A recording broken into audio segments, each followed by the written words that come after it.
Hello বন্ধুরা, যারা ঘর কিংবা বিল্ডিং করছে, পিলার পিলার আছে যাদের ঘরে কিংবা বিল্ডিংয়ে, পিলারে রড বাঁধার সময় একটা অবশ্য খেয়াল করে রাখতে হবে যে ল্যাপিং আমরা ব্যবহার করছি না। এই যে ল্যাপিং, এই দেখো এখানে ল্যাপিং দেওয়া আছে। 16 রডে আমরা 16 রড ইউজ করেছি।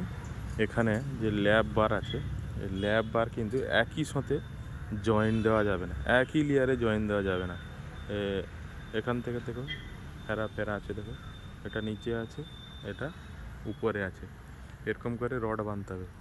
যদি একই লেয়ারে রড বাঁধা যায় তাহলে যে সমস্যাগুলো হবে, যখন আমরা যখন আমরা এই পিলারের উপরে লোড দেবো, তখন এই নিচ থেকে রডগুলা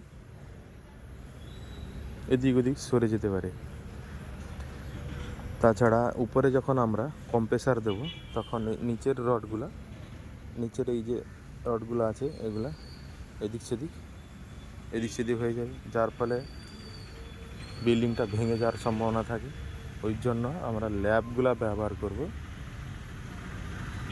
ল্যাপিংয়ে রড বাঁধার সময় আমাদের দেখতে হবে যেন একই জায়গায় জয়েন যেন না আসে।